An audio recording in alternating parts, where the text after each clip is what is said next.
This is the Morning Brief with a Star. I'm Susan Kiprano.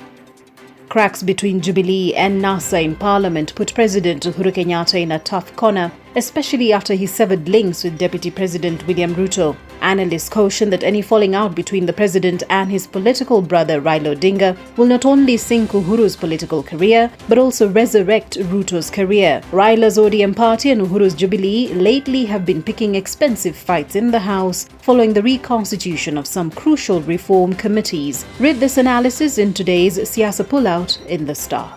The fight between ODM and Jubilee is over the constitution of the two committees that are key in the final product of BBI before it goes to the people. ODM thinks some of the people in these committees, this JLAC and Delegated Legislation Committee, are not true to BBI. This means the changes that might be made and ODM is dissatisfied with those changes, we might see ODM bolting out of the handshake. Get a copy of The Star by subscribing to our e-paper for only 10 shillings by dialing star 550 star 3#.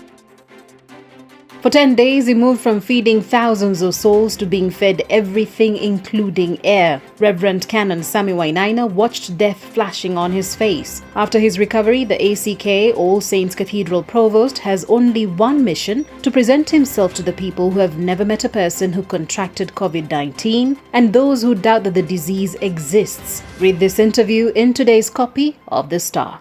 I need to come out. I'm a public leader. I influence thousands of people.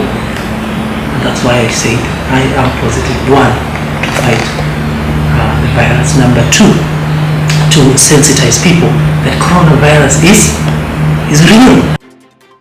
ODM leader Raila BBI is not likely to return home soon, the family of the former Prime Minister has said. They say that Raila needs to fully recuperate and get the energy to come back to a busy schedule that includes the campaigns for the BBI and possibly a referendum. On Friday, Mombasa Governor Hassan Joho and Suna East MP Junet Mohammed took a private jet to Dubai to visit Raila. Internationally, President Donald Trump's fresh efforts to undermine medical and scientific experts and his failure to ask the country to make the sacrifices that could quell the coronavirus are leading America to a constantly worsening pandemic with no clear route back to health. Trump had demanded on Tuesday that all schools reopen in September, then waffled when he was asked how that could be safely achieved given worsening conditions. And finally, a group of talented kids from Huruma in Nairobi have mimicked one of Donald Trump's press conferences on coronavirus. The video on Instagram has nearly 10,000 views. The group of actors, dancers, mimics and models are known as the H-Town Kids. Are still losing their lives, and we're still seeing more cases every day. Well, they're losing their lives everywhere in the world. And maybe that's a question you should ask China. Don't ask me, ask China that question, okay? When you ask them that question, you may get a very unusual answer. Yes, behind you, please. Get a copy of The Star by subscribing to our e-paper for only 10 shillings by dialing star 550 star 3#. You can also get more on the Star website.